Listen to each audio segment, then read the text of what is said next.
I'll begin by saying to you all, thank you for your patience with this as we're learning as we go.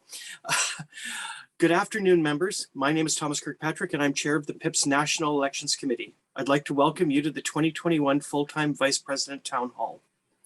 This is our second event in a series of town halls brought to you by the National Elections Committee to allow members to hear from the candidates prior to the vote.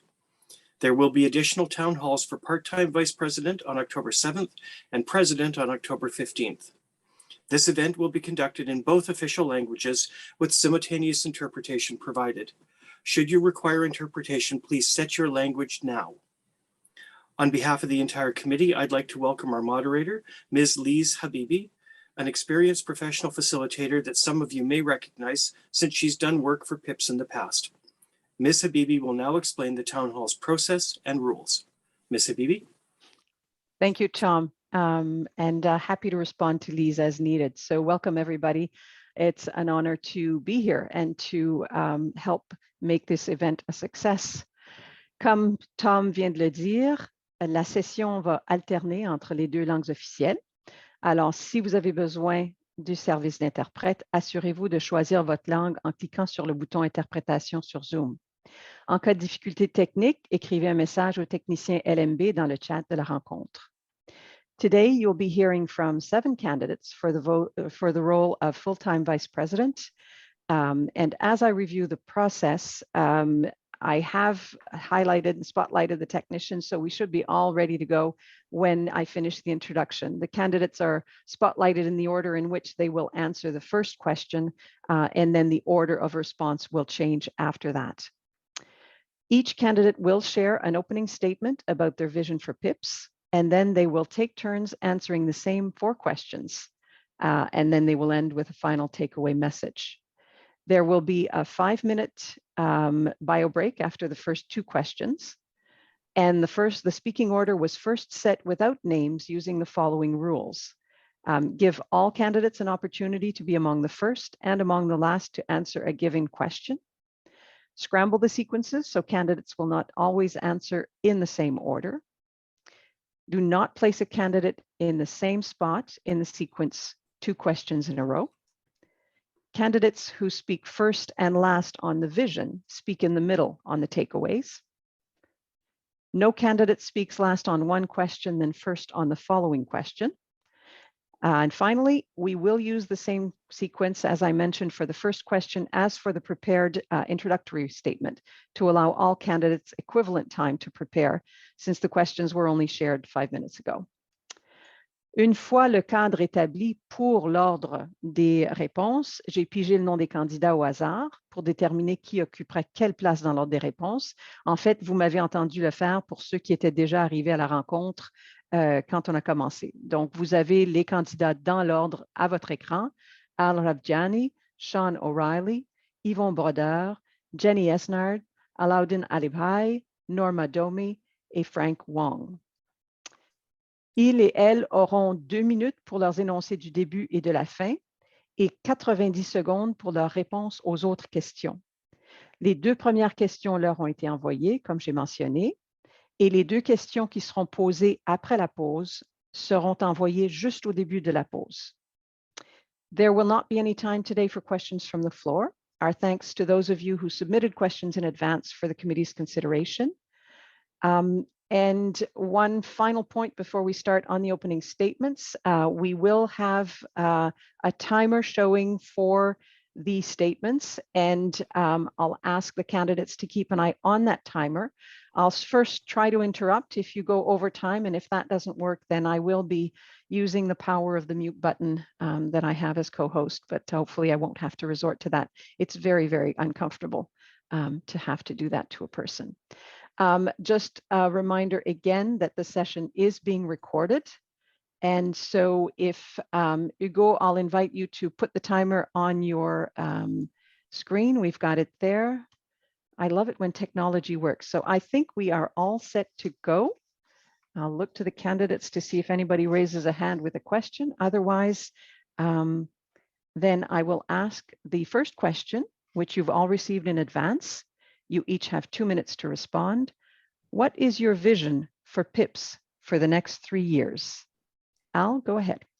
Thank you very much. I want to thank the Elections Committee, and I want to thank the moderator and everyone who organized this for today's panel. If I'm elected, I would like PIPS to be more active and visible to the members. This can be done by and achieved by the following. Provide the strategic direction of the board's first meeting to the membership in a report form. Propose that all groups and consultation chairs be given the ability to join board meetings virtually, and the Institute should continue providing this option.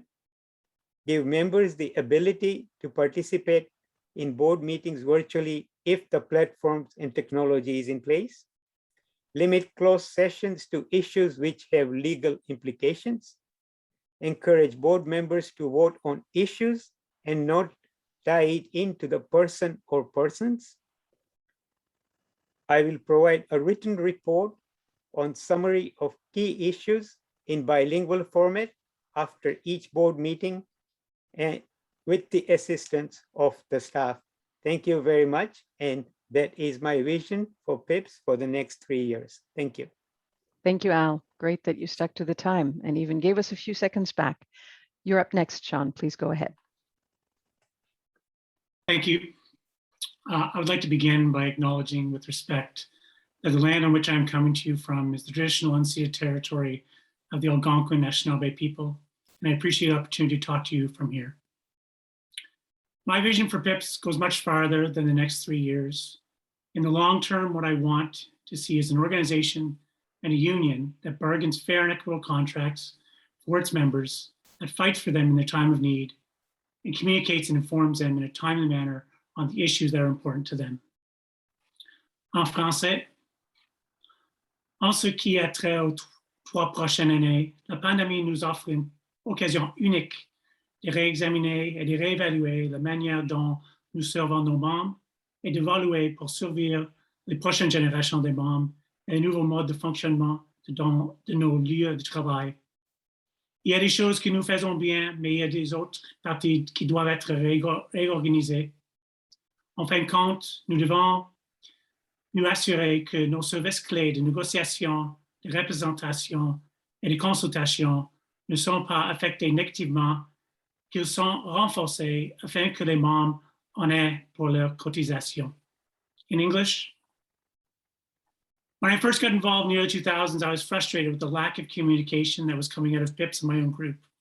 I felt we were communicating in a timely manner, not communicating in a timely manner, or in ways that would reach all the different sorts of members. Ways of communicating have evolved, but I feel PIPS has not kept up with the changes our society has rapidly gone through. We need to keep up and progress, otherwise we will be left behind and we will be disconnected from our members' needs. New ways to engage our members is the key to our future success. In addition, we need to ensure we have a diverse organization to continue to fight against inequality that still exists in our society. We need to learn about and acknowledge the wrongs of the past and present and ensure that they never ever happen again. And thank you, Sean.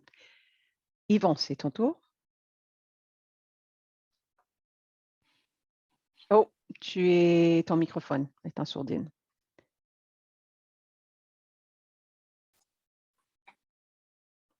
Merci de votre patience.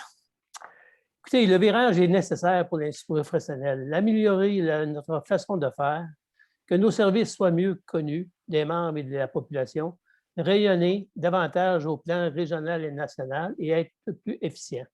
Il est très important de décentraliser certains pouvoirs du Bureau national dans chaque région, tels que les communications, le lobbying, la mobilisation et les libérations syndicales, et impliquer plus la relève. Formation, valoriser et implanter une formule de formation par les pairs. Ça a été testé dans la région du Québec et ce fut un succès et il faudrait peut-être regarder ce rôle-là. Le rôle du directeur dans les régions, je pense qu'il faudrait la reviser. Ça fait des années qu'on fait quasiment le même travail. Nous sommes rendus en 2021. Être plus à l'écoute des besoins exprimés par les membres. Valoriser leur rôle et implication au plan professionnel dans leur milieu de travail. Meilleur suivi de l'implication des réalisations des membres dans les mandats qui leur sont confiés, entre autres au niveau de l'Assemblée générale, afin de faire rayonner l'impact positive de leur implication cause-to-cause. Stimuler l'implication syndicale, la relève, qui craignent la puissance, il faudrait pas, OK, l'implication syndicale, il ne faudrait pas que ce soit une embûche pour que les gens aient des promotions à l'intérieur de leur ministère, faire avancer le dossier des conditions de travail, améliorer le partenariat des affiliés syndicaux, le CTC et le FTQ, mettre à jour les valeurs et positions de l'Institut concernant les dossiers éthiques comme l'équité, la diversité et l'inclusion, revoir le fonctionnement du conseil d'administration, qu'il soit plus efficient. Voici ma vision. Merci. Merci, Yvon. Jenny, you're up next. Thank you. You see, my vision for PIPS is to engage the silent majority. In this session, we have labor activists and leaders with their respective groups, but what about those who are not engaged or feel ignored or just don't understand what PIPS represents? You see, engagement is the key. Also, for us to work with other unions and affiliates and ensuring we are the respected group of professionals. I want more involvement from our separate employers. Those groups present new and engaging ideas when it comes to collective bargaining and workplace enhancements. En français, le travail pour l'activisme social doit être proactif, progressif et inclusif. Les groupes de travail pour ceux qui recherchent l'équité. Nous avons créé l'an dernier, gagné de terrain, mais nous devons en faire beaucoup plus. Le COVID a mis en lumière les disparités entre certains groupes d'équité au sein même que nous services publics. Le pourquoi qu'il est impératif de faire entendre nos voix et de faire respecter nos positions. Nous voulons que l'Institut soit le leader de changement. Le mouvement syndical hier n'est pas le même aujourd'hui et nous avons l'opportunité de façon celui de demain. Nos lieux de travail ont changé au cours des derniers mois et nous allons nous assurer que ce soit pour le bénéfice de nos membres. Working for social activism needs to be proactive, progressive, and inclusive. The equity-seeking groups we created this past year are gaining ground, but we need to do much more. And Crove brought the light to those requirements of social activism. Thank you, Jenny. Alaudin, you're up next. Hi, welcome everybody. My vision for PIPS is I want to go back to strengthening the three pillars of the union, specifically bargaining, representation, and consultation. And what I mean with bargaining, we've always settled for the pattern. In the second pass round for the AFS group, we broke the paradigm shift. We got a wage increase that was different than the pattern based on the professional skills. So we need to do that. In the last little while, in the last, I'd say 10 years, the pension and medical and dental benefits don't reflect our members' needs. There's been inequities created between retirement benefits and current benefits. Supposedly when you get retired, you don't need medical benefits as much as we need. The other thing is that we've allowed a two-tier pension system to be created for new employees, and we need to fix the core principles of the union, what we fight for. We also need to establish a mentoring program for new and young members so they can broadly participate in union committees and employer consultations.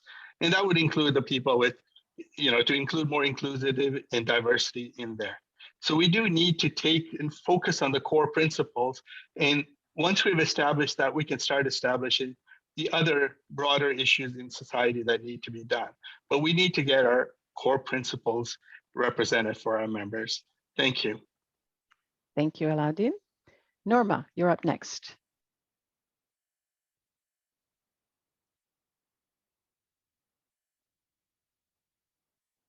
Go ahead. Madam Chair, fellow colleagues, as you know, I'm seeking re-election as your full-time vice president. A few short years ago, negotiated as part of our collective agreements with the federal government, adoption of the model scientific integrity policy represents a huge stride forward for science in the public interest and the federal scientists who undertake it. I'm pleased to inform you that as your member representative and current chair on the Science Advisory Committee, reporting to the PIPS board regularly, we worked hard to draft the original template. My friends, it's an exciting time for you and I to be members of the Professional Institute of the Public Service of Canada. Building on our stories of the past, we're changing our world, we're changing our future possibilities. And we're doing that through our strategic plan with 3 areas of focus. Value to you, our members, and we are an upside down triangle. You as the members are on top. We've got enhanced influence and we've got a model organization in our strategic plan. Our core ideology with respect to our missions and values are mine: integrity, respect, service to you, excellence, and that transcends our envisioned future for the next 3 years. Please view my website, www.normadome.com, in both English and French for more details on my proven track record and my 3-year vision for PIPS. Madam Chair.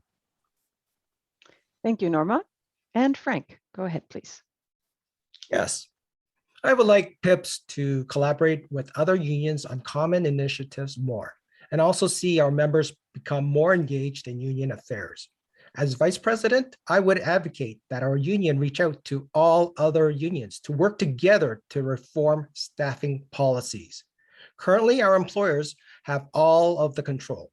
We joined the public service to serve the public and also to pursue careers in our growth in our careers, not to maintain in the same position for 30+ years. At CRA, we are currently seeing that our employer is using third-party means such as LinkedIn to hire staff they deem to have knowledge and experience that internal staff do not have.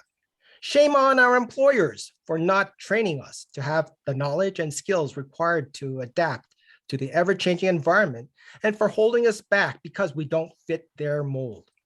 We must sit down with our members of parliament, president of the Treasury Board, deputy minister of the Privy Council, and heads of separate employers and negotiate a better way, including having legislation changed to maintain a healthy, viable, professional, and dedicated public service.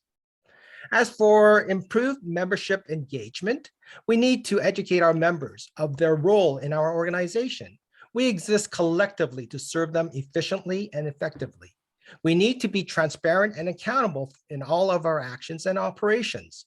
I would advocate offering basic training for all members on the terms and conditions of employment, on the rights and responsibilities with respect to the workplace policies, including staffing, and finally, on other benefits for PIPS members, such as Service Plus. I would advocate providing salary replacement for this work time basic training. In addition, I advocate offering members who do not serve on any constituent bodies the opportunity to observe the PIPS AGM in person with their Thank you, Frank. representatives. I'm going to have to stop you here. Hopefully you'll be able to get those points in at later questions. Sure. So that was the round of prepared opening statements. Thank you to all our candidates. You've had an opportunity to show the variety of approaches that we'll be seeing throughout this debate. It's not a debate, it's simply a town hall. Je vais poser la première question en français, comme convenu. Je vais la répéter une fois pour m'assurer que tout le monde ait le temps de la comprendre. Comme on disait, vous l'avez reçue il y a quelques minutes. Alors, la première question, qu'est-ce que vous dites de l'annonce concernant la vaccination obligatoire contre la COVID-19 des employés sous réglementation fédérale? Alors encore, qu'est-ce que vous dites de l'annonce concernant la vaccination obligatoire contre la COVID-19 des employés sous réglementation fédérale? Et je vais demander à Al Rajani de parler en premier. Al?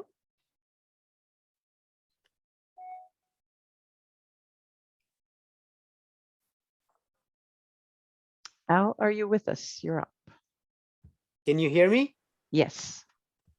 Okay. Thank you very much for this question. I think this has been a very common thing today in the government. And what we need to understand is we have to respect the public health direction which the government's giving for the majority of the people, because COVID is real and it is out there. Government has given out $145 billion out there for assistance. I personally have been impacted when I had to go to emergency and I saw people having problems with breathing and stuff. I was there till 3 a.m. in the morning, and I was there because of a bicycle accident. But I'm telling you right now, except if you have religious beliefs or if you have accommodation because of health, then I understand, then we have to respect that. But in the environment where we are looking after parents and we're looking after children, we need to make sure that we don't expose them to health issues. So I think that we have to follow the direction of Health Canada, and the government has to make sure that people are safe, because it's no different than when we had the Walkerton affair of the water safety. We need to make sure that the majority of the people out there have to be respected for their health and their benefits. Thank you very much. Thank you, Al. Sean, you're up next. Merci. La pandémie était tellement difficile pour ma famille et presque toutes les autres familles du Canada. Nous sommes grandement affectés par la pandémie. Et selon moi, personnellement, je pense que le plus grand nombre des gens devraient être vaccinés pour réduire les effets de COVID-19. In English, like I said, we all should try to get vaccinated. We want to reduce the effects of COVID. I feel that the policy that came from the government was very politically motivated. And I have concerns now that public servants will be pushing back. And I think the government needs to do a better job of communicating exactly what is required in that policy. Like I said, I want everyone to get vaccinated. It was a tough time for all of us. But the government has to be clear, what are going to be the implications? We need more details on exactly what it is. When you force someone to do something, you see what happens. It's been very prevalent throughout the pandemic when people were forced to do things. That is not the way to do it. It should be through education and information and helping people understand the importance of it. I have no problem submitting my double vaccination status to the government of Canada. However, we need to work better. The government needs to do better and work with us as a union to make sure this policy is implemented as much as possible through our membership. Thank you. Thank you, Sean. Merci. Yvon? Oui, merci, Madame la Présidente. Écoutez, je veux dire, c'est un dossier qui est encore d'actualité, puis on ne sait pas quand est-ce que ça va finir. Je pense qu'il faut, je veux dire, respecter toutes les consignes qui viennent du gouvernement, peu importe la région ou la province que les gens font face au coronavirus. Je veux dire, c'est bien beau, je veux dire, le coronavirus, mais il y a encore beaucoup d'impacts qui s'en viennent lorsque les gens vont revenir au travail et les consignes qui vont être établies pour le retour au travail. Le programme d'aide aux employés, il va falloir qu'il soit efficace, je veux dire, en ce qui concerne le retour au travail. Le programme de retour au travail, il faut qu'il soit encore efficace, puis de doublement. Et ça se peut que certaines organisations, je veux dire, n'auront pas, je veux dire, les moyens et le matériel ou les outils pour recevoir tout ça. En ce qui concerne le coronavirus, il va falloir qu'il serve d'abord, qu'il s'adresse au programme d'aide aux organismes concernés. Je veux dire, une chance que le gouvernement a pris le taureau par les cornes et puis qu'ils ont mis quelque chose sur pied. Et puis l'autre chose qui est valorisant dans tout ça, c'est de voir l'évolution des gens qui ont demandé à être vaccinés, OK? Puis il y a encore des réticents, je veux dire, je ne comprends pas la réticence de ces gens-là, mais la beauté de la chose, Merci, Yvon. Malheureusement, on a manqué de temps. Jenny, you're up next. Thank you. At PIPS, we fought so hard for a safe and healthy workplace. Why recant that now? The government has forwarded recommendations, mandatory recommendations, but it's up to us to push back to bring it within a realm that is comfortable for all of our members. We represent the scientists that did the testing on these vaccinations. We respect what they brought back to us.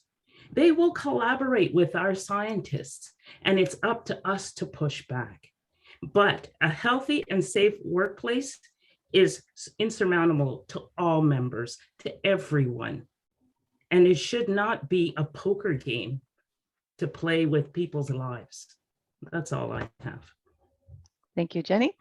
Aladdin?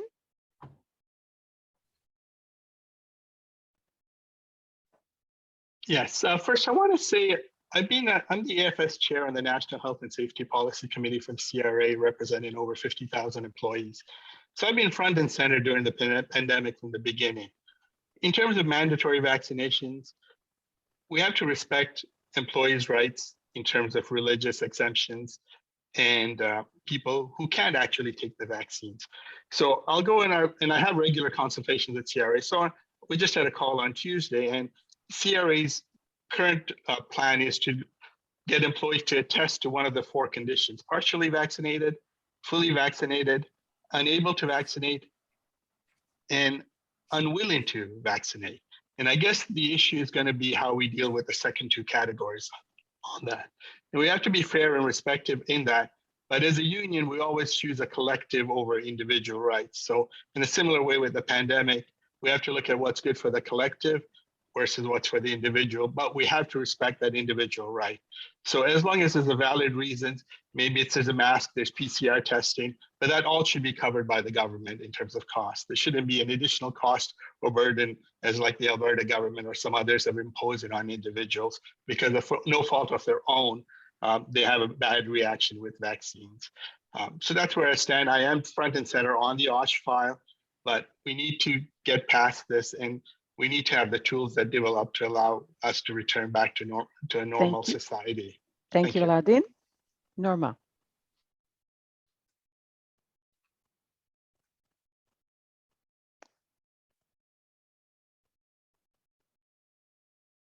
Fellow members, this is a huge, huge issue. And as such, unions should act collectively, because the louder the voices, the more brain power, the more we can serve you. We are here to serve you, our members.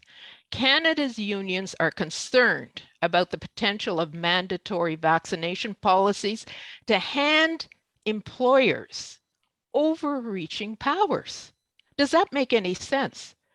We are here and we don't understand why workers have to bear the consequences of this issue.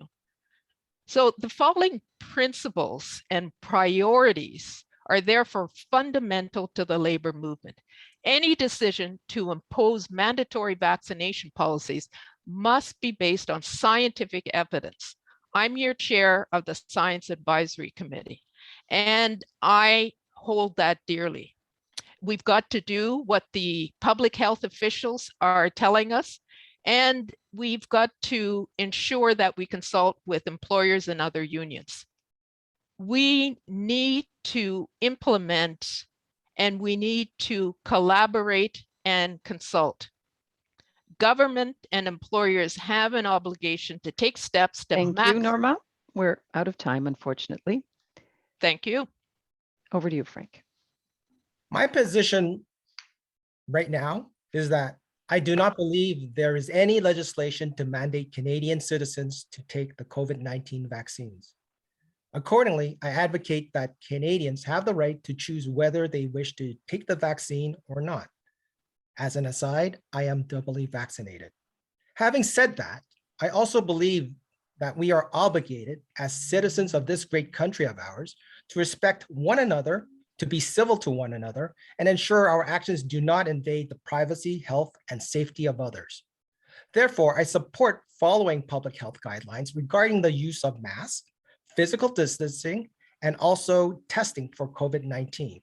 We need to be and feel safe when we return to the workplace. I state for the record that I am not a scientist nor a lawyer. It is my understanding that these mandates are or will be challenged in courts. These court challenges will take a lot of time to resolve, possibly years.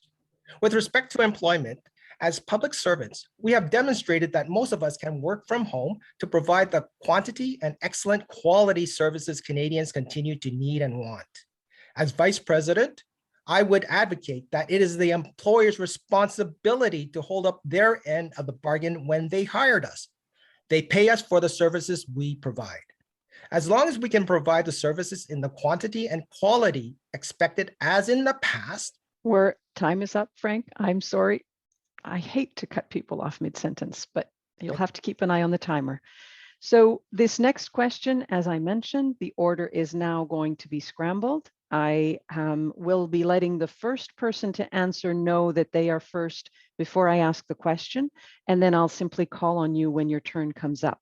So Yvon will be the first person to answer this question. I will be asking it in English, and again, we'll ask it twice before we start. So the question is, how will you amplify the voices of members from marginalized communities, for example, people of color, LGBTQ+, Indigenous people, women in traditional male occupations, people with disabilities, to make PIPS a more inclusive organization? So again, how will you amplify the voices of members from marginalized communities? For example, people of color, LGBTQ+, Indigenous people, women in traditional male occupations, people with disabilities, to make PIPS a more inclusive organization. Yvon.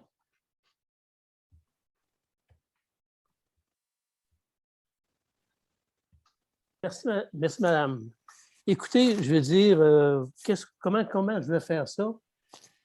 Je veux dire, si on veut passer un message, il va falloir qu'on sensibilise, je veux dire, nos membres et nos délégués dans des organismes différents.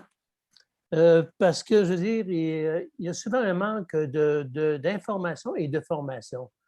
Moi, je m'en irais ou je m'engagerais à donner des séances d'information pour sensibiliser, je veux dire, nos membres et la population, s'il le faut,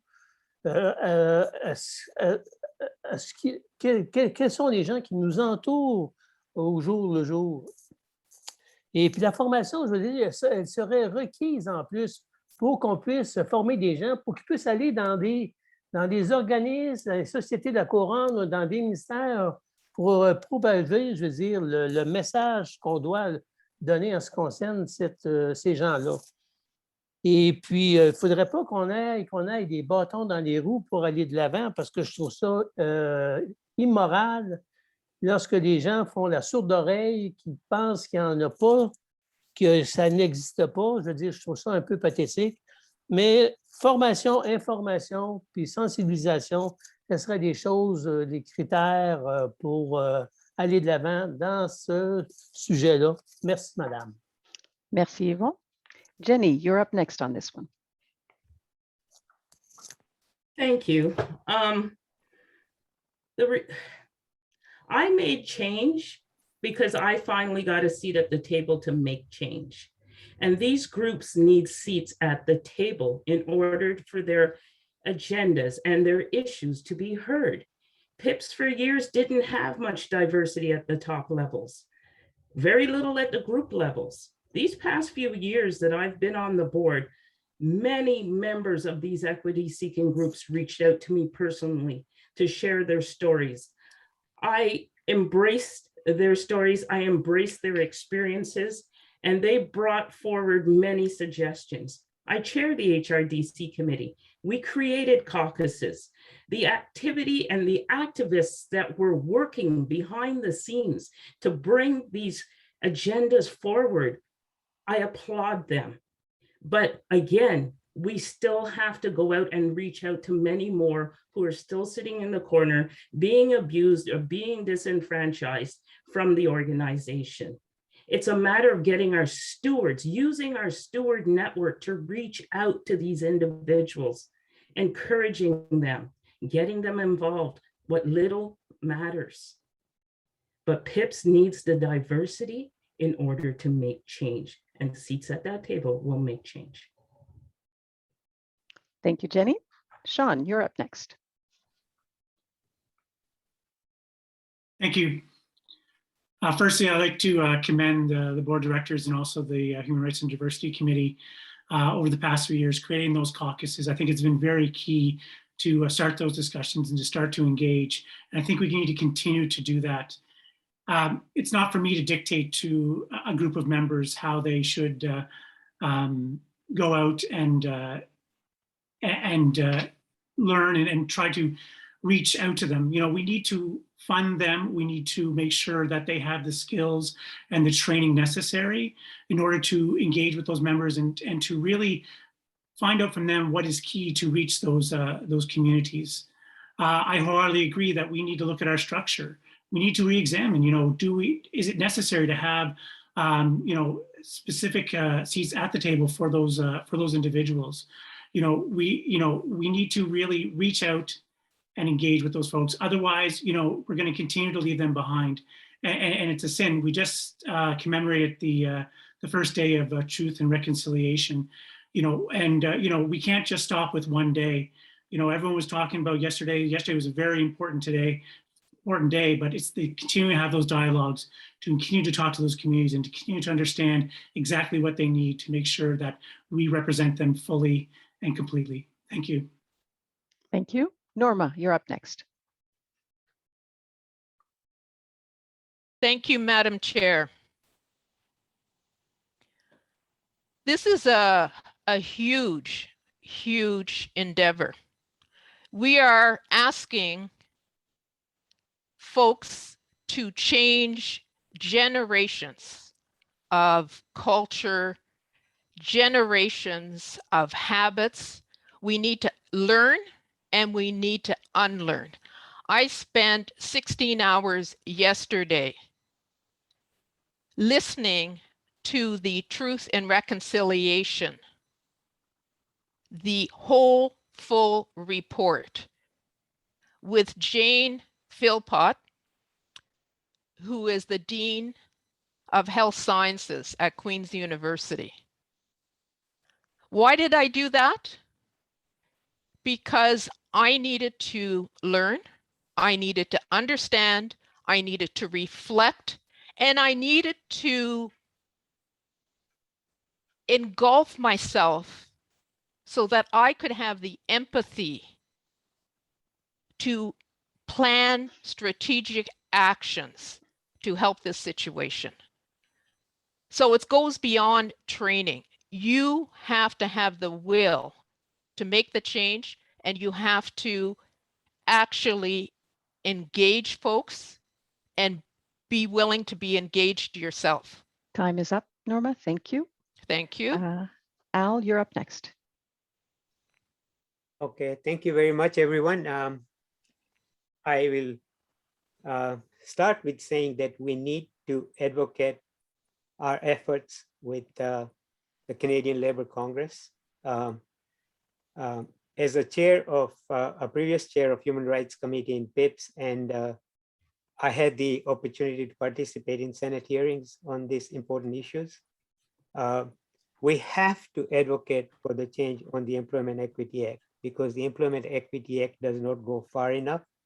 It has to be expanded to make sure that it doesn't only cover the 4 groups right now. It has to be extended to the LGBTQ community and other marginalized communities.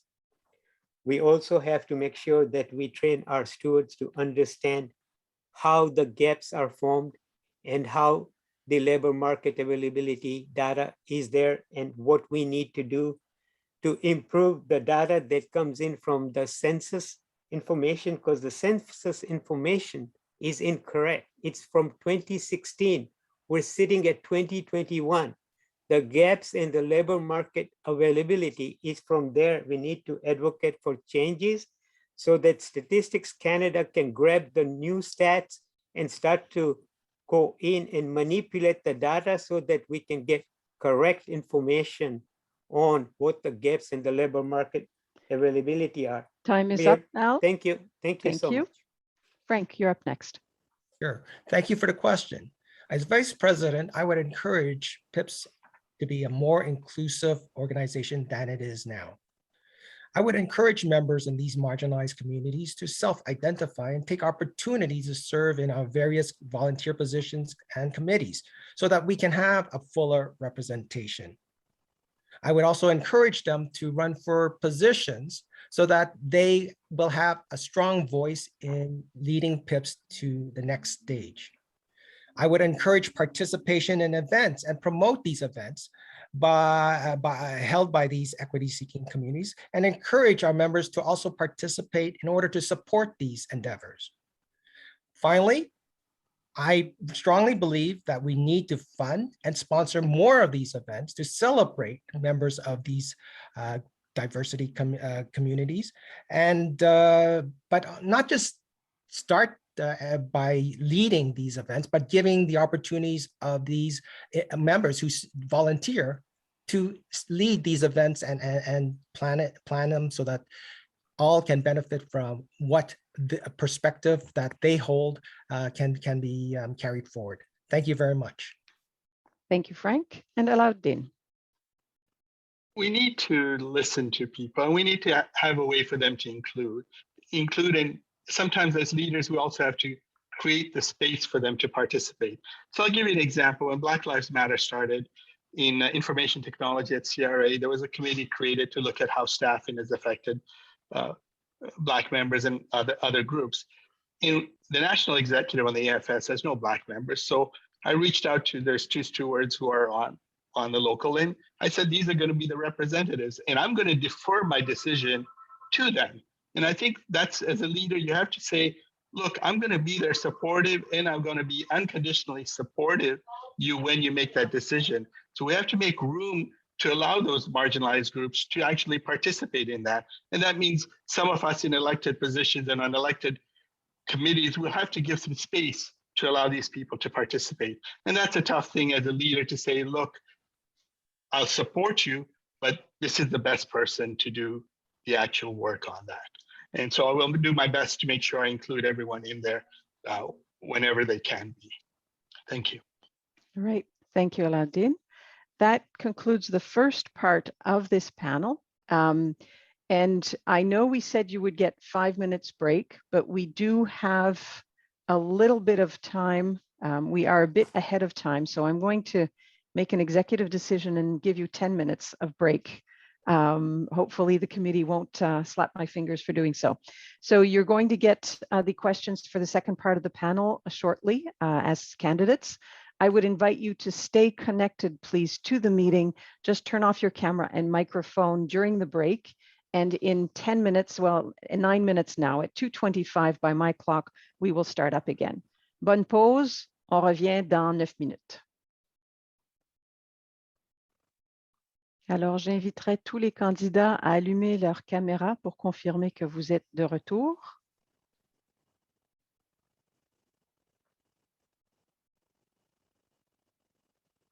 And Norma, if you could confirm that you're back with us, please. Excellent. Thank you. Alors, comme convenu, il y a 2 questions plus les énoncés de clôture dans cette deuxième moitié de la rencontre. Je commence avec une question en français. La première personne à répondre à cette question sera Norma. Et la question est la suivante. La science doit toujours être une recherche de la vérité et il faut toujours accepter les questions qui se posent. Comment allez-vous défendre le droit des scientifiques de discuter librement de tout sujet relevant de leur expertise? Je répète, la science doit toujours être une recherche de la vérité et il faut toujours accepter les questions qui se posent. Comment allez-vous défendre le droit des scientifiques de discuter librement de tout sujet relevant de leur expertise? Norma. Madam Chair, thank you. Fellow colleagues, this has always been near and dear to my heart. As you know, my whole career has been as a scientist. I spent 2 decades as a senior evaluator at ECCC, keeping the toxins out of our environment. And during that time, I had no real challenges with my right to speak as a scientist. But 10 years ago at the National Wildlife Research Center, I pivoted in my job and started reporting to the Director General of Science and Technology as a strategic planner. That's when, during the end of the Harper years, we saw challenges to folks, scientists' right to speak. I'm happy to say today, as your full-time vice president, I have been working hard on this for the last 3 years. We've just done a member survey. We are monitoring over the last 3 years in all of the science-based departments and agencies on the implementation of science integrity. We are also have focal points in each department. So this is well in hand. Madam Chair. Thank you. Next up is Alauddin. Yes, thank you for the question. We should allow scientists to speak without any repercussions on their career. So that would be the first thing. If they are speaking on a subject, it shouldn't come. And we've had a past PIPS scientist and, was chastised by the government for speaking their mind. The concern that we always have from the government is sometimes they hire scientists for a specific task. So like say for nuclear safety, you wouldn't want that scientist then to be preaching stuff about nuclear safety is dangerous because their job is to advocate nuclear safety. So there is that slight balance on that. But generally, we should have an open debate because we represent the Canadian people and the Canadian people need to know both sides of it. So I'd make sure that any employee who speaks out, they can't be disciplined for that. And that would be the way to go, just to allow people the right to speak out without fear of reprisal. Sorry. Thank you. Thank you, Alauddin. Jenny, you're up next. Oh, you just turned your camera off. Thank you so much. Most recently, some scientists spoke out on their social media and were reprimanded within the workplace for their ideologies. You see, when we created the scientific integrity policy, that was a few years ago, and many things have changed. So I would suggest to the Scientific Science Advisory Committee to bring back all the scientific policies that are out there, because many departments amended the policy to suit their needs. And there are instances in the policies that actually shut our scientists down. So we need, as PIPS and our Scientific Advisory Committee, to pull all of these policies back and weed out some of the gray areas and make suggestions so our scientists can feel comfortable about their research and their expertise.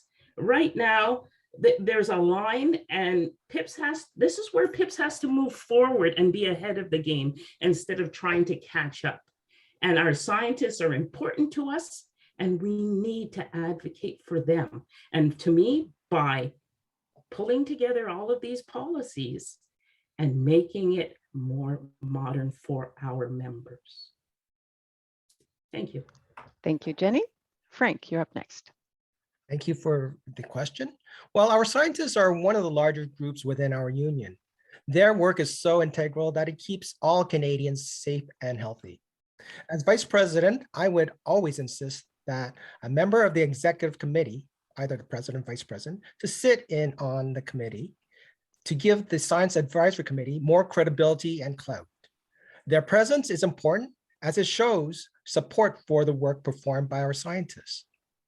I would have them present when making special announcements and speeches given by our members.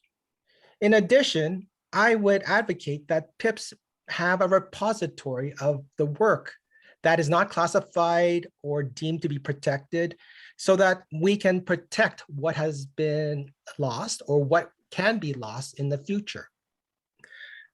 This repository is work from our members. It's important and should not be disregarded. Thank you. Thank you, Frank. Sean, you're up next.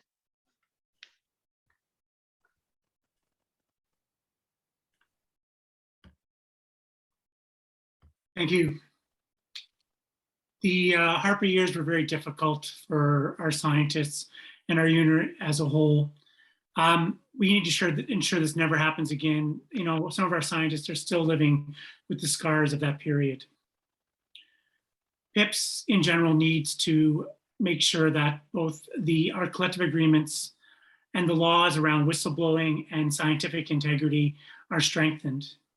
We need to do this through both lobbying, negotiations, and working with our consultation teams on the various policies that exist. At the time when the Liberal government was first elected, they spoke of facts and evidence, and there was many changes made to unmuzzle scientists. But we're getting to the point where we need to really push them and make them show us that they truly are there to support our scientists and make sure that they have the voice they need to speak out when necessary. It's understood that, you know, a scientist can speak to their research and talk about their findings, both good and bad, you know, and it's the politicians that make the decisions on policy. But we really need to ensure that at the end of the day, our scientists are able to speak about what is their expertise and what is their great knowledge that they have spent their careers developing. Thank you. Thank you, Sean. Next is Al. Go ahead, Al. Thank you so much. I wanted to tell you that that the Harper government, you know, everybody knows that they were trying to muzzle the scientists out there, that government era. And we had a prominent speaker, Dr. Shiv Chopra, and then we made sure that we backed up all the stuff he did on whistleblowing. And we have continued to advocate in our science advisory councils. We've also had science conferences. We have had prominent speakers such as David Suzuki out there. Climate change is a big issue. We have to continue working on our science advisory council. We need to strengthen our science committees, and we need to make sure that we continue to advance our science and make sure we publish our papers. And we have to enter into the Senate hearings and try to make sure that we have space there and that our work can be heard over there. So I think it's very important for us to make sure we continue with our work and make sure that it's evidence-based and continue with the funding. Thank you. Thank you, Al. Yvon, tu es le dernier à parler sur celle-ci. Merci, Madame la Présidente. Écoutez, c'est une très bonne question. La science, les scientifiques se sont fait arnaquer par les gouvernements conservateurs. Et puis, la science, les scientifiques sont méconnus autant à l'intérieur de notre organisation qu'au public. Et dans la région du Québec, on a préparé une capsule sur la science et on l'a passée auprès de nos membres. Et puis, les gens étaient épatés de voir ce que nous, on fait pour le public. C'est ça qu'il va falloir qu'on fasse, de faire de la promotion, du lobbying de plus en plus. Et puis, j'ai fait le tour de certains centres scientifiques. Et puis, on a une sommité, je veux dire, d'expertise à l'intérieur de nos scientifiques. Il va falloir qu'on les mette à jour auprès du public, qu'ils soient plus présents au sein de la population. Et je lève mon chapeau vis-à-vis ces gens-là. Et puis, qu'est-ce qui est agréable, c'est qu'on a besoin d'eux autres. Et puis, la population a besoin d'eux autres. Et puis, écoutez, je lève mon chapeau et je félicite ces gens-là. Merci, Madame. Merci, Yvon. So we're now on to the last question before the closing statements. Jenny, you will be starting on this one. And the question is, there have been several resolutions approved at prior AGMs that the current board has chosen not to enact. What is your position on the board deciding against the will of the membership? And again, I repeat, there have been several resolutions approved at prior AGMs that the current board has chosen not to enact. What is your position on the board deciding against the will of membership? Jenny, you're up. Thank you. This one really challenged me because I was truly surprised. The will of the membership is what the board should hear and listen to. And this is where we got stuck at PIPS, because I listen to the membership. I want to do well for the membership. And when we don't decide in favor of the membership, I'm not sure of the intent of the board. And I'm calling out myself as well. But to me, we have to listen to our membership. This is where our problems will take us down a very nasty, windy road. Listening to our membership, advocating for our membership. This is not a cafeteria. You can't pick and choose what you want. If the members give us a directive, we need to move forward with that directive. I was really disappointed in that meeting when a number of the will of the membership was denied. I threw my hands up when I should have advocated even further. But again, I didn't know where they were going. And I always thought the membership was the supreme being, and the board just made its directed the membership's concerns. So it was very frustrating. So I'm hoping the new board will open their ears, open their eyes, and respect the will of the membership. Thank you. Thank you, Jenny. Yvon, c'est à toi. Oh, microphone. Merci, Madame la Présidente. Écoutez, c'est un sujet d'actualité. Et puis moi, je vais vous lire un petit extrait de ma biographie, ce que j'ai mentionné. S'assurer que le CA exerce adéquatement ses rôles tout en se conformant aux résolutions adoptées à l'Assemblée générale annuelle. Je trouve ça un peu pathétique, je trouve ça malhonnête, c'est un manque de savoir-vivre. Puis je m'inclus autant que je fais partie du CA depuis une vingtaine d'années, qu'on n'est pas capable, je veux dire, d'aller jusqu'au bout des résolutions, que les gens, eux autres, ils ont écrit des résolutions parce qu'ils pensaient ou il y a des choses qu'il fallait changer à l'intérieur de l'institut professionnel, et puis qu'on ne respecte pas, je veux dire, ou qu'on ne fait pas un suivi sur les résolutions. Je trouve que ça ne fonctionne pas pantoute. Puis il va falloir que ça change. Puis en changeant, je pense qu'il va falloir qu'on change un peu la structure du conseil d'administration. Et puis, oui, c'est plate à dire, mais ça va être agréable à faire. Je veux dire, moi, là, je suis estomaqué, comme j'ai dit tantôt. Écoutez, je m'en excuse auprès de mes membres lors du conseil de l'Assemblée générale annuelle. Merci, madame. Merci, Yvon. Al, you're up next.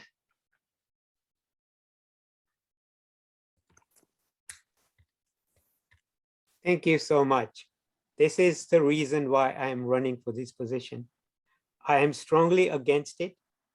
I think that we have to understand how the structure works first, that membership decides as to who goes to the AGM to represent the constituent bodies. The AGM is the supreme governing body.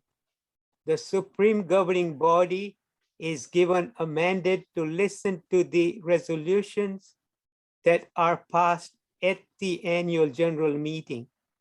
Once those resolutions are passed, it is respected, and everybody out there has to respect it. That is what the purpose of the AGM is.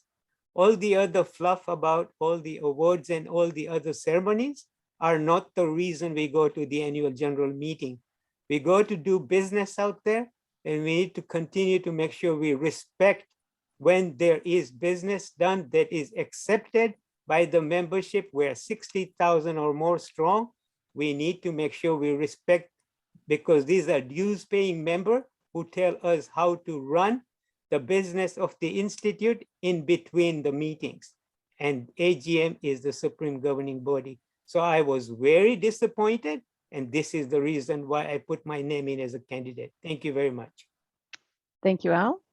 Sean, you're up next. Thank you. As chair of the AGM, I see firsthand the passion and the conviction of members that bring resolutions forward. It's very difficult to do that, and it takes a lot of courage to speak on the floor of the AGM.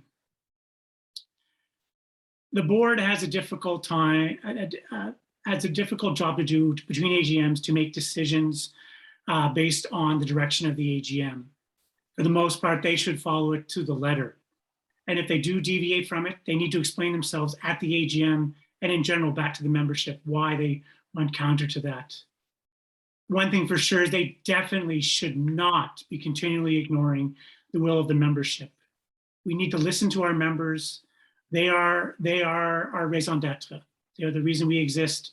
And we need to make sure that we listen to our members. Otherwise, we will have a great amount of disengagement from them. It's really important. It is the supreme governing body of the Institute, the annual general meeting. And those folks need to understand exactly why the board has made the decisions it made. And at the end of the day, the majority of the decisions made at the board of directors can be overturned by an AGM. And it's really important that members are asking at the AGM, if they're not happy with the decision the board made, to ask it at the AGM in either matters arising or disposition of resolutions. Thank you. Thank you, Sean. Frank, you're up next. Timely question, and I appreciate the opportunity to address it. I observed at several PIPS board meetings whereby the board defied the direction of the annual general meeting. As per our bylaws, the rules and regulations that govern our union, the AGM is the supreme governing body that sets directions on how our union will conduct business in the coming year, and the board must execute the direction of the AGM. To my surprise, several decisions made by the AGM were totally ignored and defied by the board of directors. The board of directors made these decisions in camera so that the majority of the board decided to defy the directions.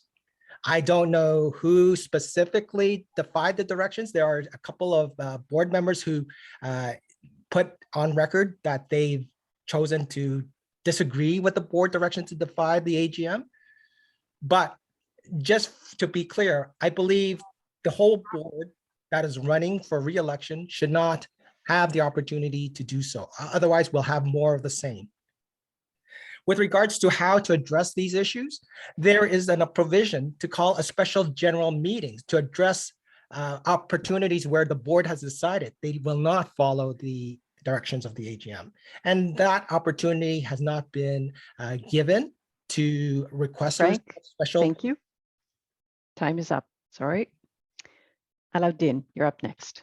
Yes, this is a good question. And it's probably one of the reasons why we do need a change of the board. We do need new members who will respect the decisions of the AGM and of the members. Specifically in this, there were some questions referred to the board, and they did give them the wiggle room. What I would want in the future is you cannot defer or refer to any motions to the board. The AGM has to make it, and I'll bring my computer scientist background in there, is it has to be a binary, yes or no.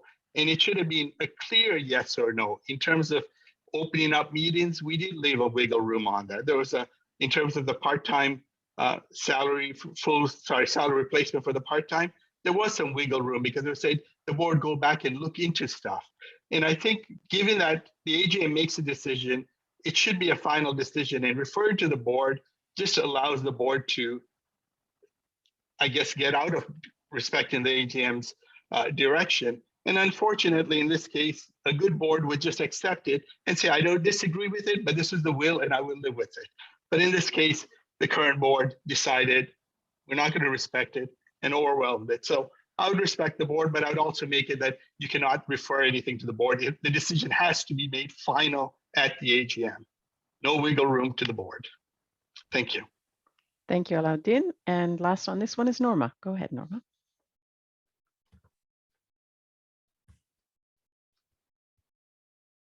Thank you, Madam Chair. Unfortunately, instead of working on the disposition of these resolutions, to my surprise, the board put it to a vote and the motion didn't carry. My position on the board going against the supreme governing body should never happen. I'm a strong advocate of protocol. Most of you that know me know protocol integrity is my second name. Being brought up in a military family, that's what military is all about, protocol. In my humble opinion, this should never, ever, ever have happened. I was shocked to actually see that this went to a vote amongst our members, our board members. In my humble opinion, our AGM, as our supreme governing body, had given the board our marching orders. Madam Chair. Thank you. And it is now time to move to the closing statements from all of our candidates. The first person to speak on this one will be Alaudin. Generally, we'll have the people who spoke first on the opening speaking last. Obviously, it's not perfect, but we'll start with Alaudin on this one. And as a reminder, the question that you were asked was, what would you like members to take away about you, and why should they vote for you? So again, what would you like members to take away about you, and why should they vote for you? Alaudin. I would encourage everyone to vote for me, for strong leadership, for new leadership, to bring issues which are core principles back to the union. Bargaining, consultation, and representation. I've been involved with the pandemic from a health and safety right from the beginning. I sit on the policy committee for CRA, but we don't have a dedicated PIP staff resource dedicated for health and safety. Over the last 2 years, health and safety is paramount, but we don't have a health and safety officer at PIPS. Now, my colleagues at UTE, they do have people like that who can participate. So we need to put the priority on that. At the last NCR Steward Council, I was recognized for my leadership and my commitment to the union because I got the Steward of the Year. What I want people to do is vote for Alaudin Alibi, so your pensions and benefits are not diminished. Health and safety is paramount in the workplace. We do have negotiations with the National Joint Council about medical benefits and others, and we haven't done what our members need to make sure that our benefits keep up with our needs. And we need to ensure health and safety is paramount for our members in the workplace and in our private life. So please vote for me, and I will ensure my best to get that for you guys. Thank you. Thank you, Alaudin. Second up is Frank. Frank, you're up next. Thank you. I have always been a union steward who has no trouble saying what is on my mind and fight for what I believe in. I have represented members at grievance hearings, staffing recourse, and investigations of alleged misconduct.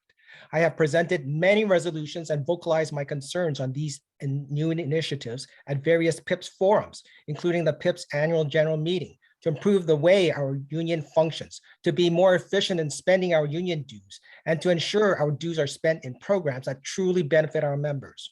One of my first proposals was to eliminate the provision of free alcohol at PIPS functions after attending a couple of meetings as a new delegate over 10 years ago. It was not a successful endeavor on the floor of the meetings, but it did subsequently result in much less free alcohol being served at meetings. I have challenged our board of directors earlier this year when they disregarded the directions of the annual general meeting, which is the supreme governing body of our union, by attempting to call a special general meeting to address their defiance of our governance structure. Over the course of this town hall, I have presented or tried to present unique, reasonable, and effective approaches and proposals to address issues of the day. As Vice President, I will work hard with fellow members of the Board of Directors and members of the Executive Committee to look out for your interests and address your concerns. You can count on me to work diligently on your behalf. I would be honored to serve as your full-time Vice President. Thank you. Thank you, Frank. Norma, you're up next.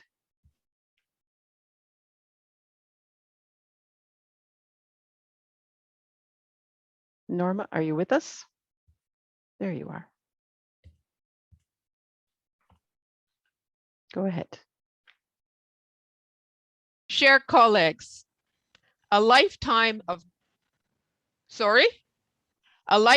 cultural diversity, growing up in a French-English environment, 30 plus years of science, policy development, and strategic planning in a bilingual environment, more than a decade of strategic thinking with culturally diverse community and nonprofit boards, and a hardworking 3-year term as your vice president. See my 18-page annual report on the PIPS website.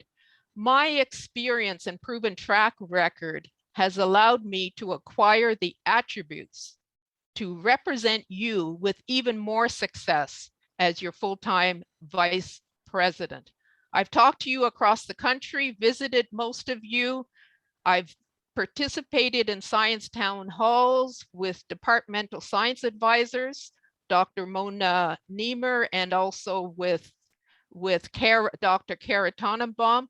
I've thoroughly enjoyed getting to know you, celebrating your successes, and letting you know you're not alone in your challenges. Our vision is for strong, healthy workplaces where you, as members, can be respected, can work, and serve Canadians in a professional, safe environment. I've listened to your views. Go to my website, www.normadome.com, French and English, to see my proven track record. For all these reasons, vote for Norma Dome is a vote for a stronger and more successful PIPS organization. I humbly ask you to vote Norma Dome, re-elect me as your full-time vice president. Madam Chair. Thank you, Norma. And next up is Al. Go ahead, Al. Thank you very much. Dear fellow members, stewards, and former board of directors and current board of directors, I have served the Institute for 26 years as a steward. I've made 2 Senate presentations, 9.5 years on the board of directors, half a year as full-time VP, 7 years on the AFS executive, worked on numerous cases for members. I urge you to vote for me because I am the right person. I've been the chair of finance, the chair of executive compensation committee. I have worked to make sure that we changed our auditors after 15 years at PIPS. And I will continue to serve you because I feel the time has come where I am multilingual. I have served members from all walks of life. Please make sure you vote for me, and I will make sure that I give you the best service possible, and we can make this institution a better institute for all our members all across the country. Thank you so much. Thank you, Al.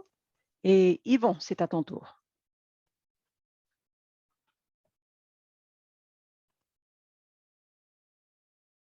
Merci, Madame la Présidente. Soyez assurés que je vais m'investir et réaliser avec succès le rôle de VP à temps plein que je sollicite. C'est pourquoi j'ai collaboré avec mettre sur pied beaucoup de projets, entre autres comités sur le harcèlement. J'ai participé à des symposiums sur les accommodements raisonnables. J'ai mandaté des spécialistes pour donner une formation en santé mentale lors de conseils de délégués syndicaux. J'étais président du groupe AV de 2011 à 2013. J'ai fait aussi des rondes de négociation avec le groupe AV.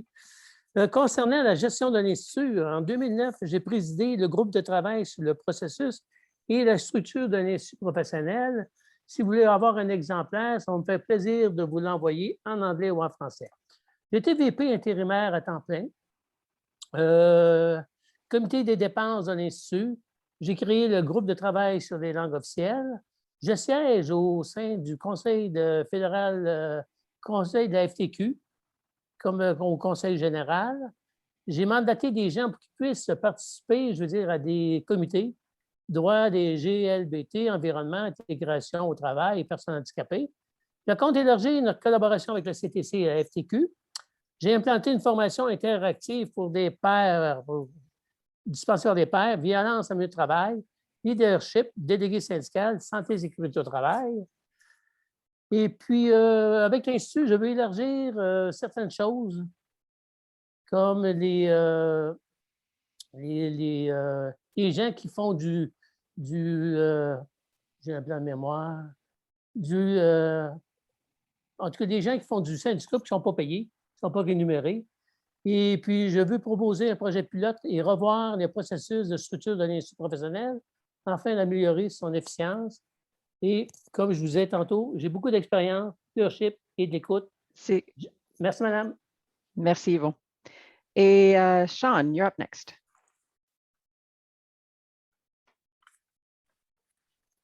Thank you.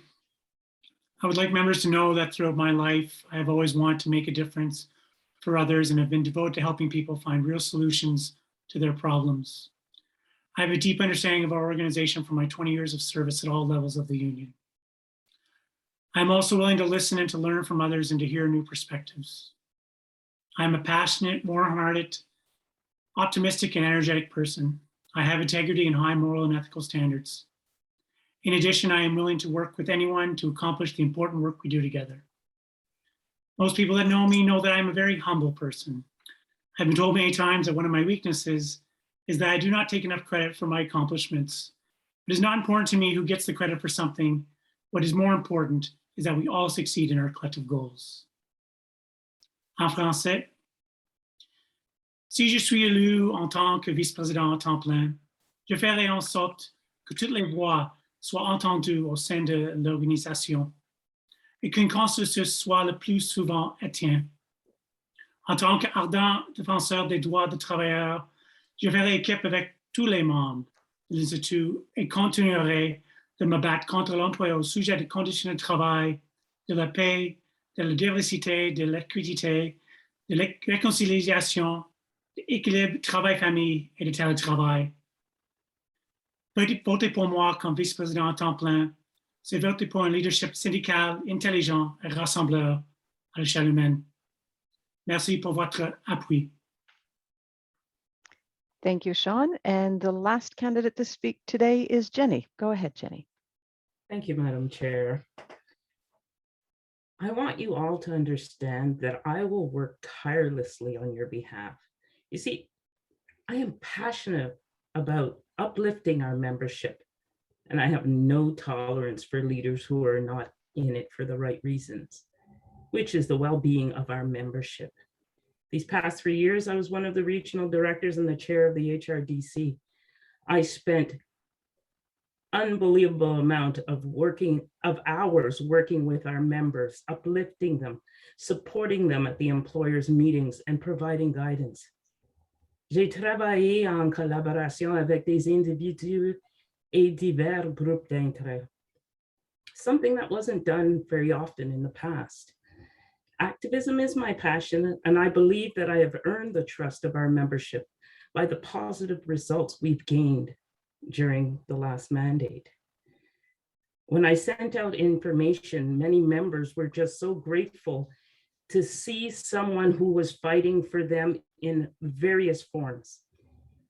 And the response was overwhelming. So I'm asking you for your support.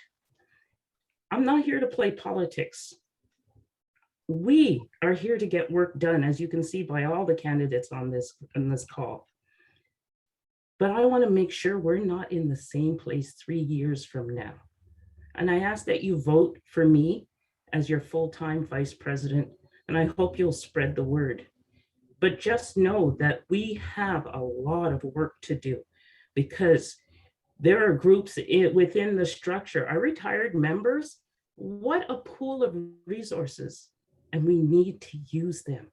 Use our members in a viable way. Thank you all. Thank you for today. Thank you, Jenny. And that closes our conversation with the candidates for today. As you can see, we are finishing early. I am grateful to all the candidates today. We had allowed some wiggle room for lack of discipline. We didn't have to use it. Very grateful for that. And we've all gained 30 minutes back on our day. Good luck to all of you. Ça a été un plaisir de modérer cette conversation aujourd'hui et je vous souhaite à tous une très bonne chance. I would like now to turn it back to Tom Kirkpatrick to close for us. Thank you, Lise. I'd like to thank the candidates for taking the time and for the effort and to work with us as we discover how to do this in the middle of a pandemic. I really appreciate how you guys have stepped up to the challenge of this. I want to thank the members who have attended today and let them know that this session was taped and will be posted on the PIPS website for members that could not attend because they were working. And I want to express my thanks for members who did take time off of work to attend this, or who took time on their day off to attend this. Thank you all very much. I wish you well, and I want you to stay safe during the pandemic. Looking forward to the election. Take care, everybody. Have a great day. Thank you, Tom. Thanks to the organizing team. Thank you, everyone. Good luck. Thank you. Thank you, Tom, and thanks for everybody who Merci. put this together. Thank you.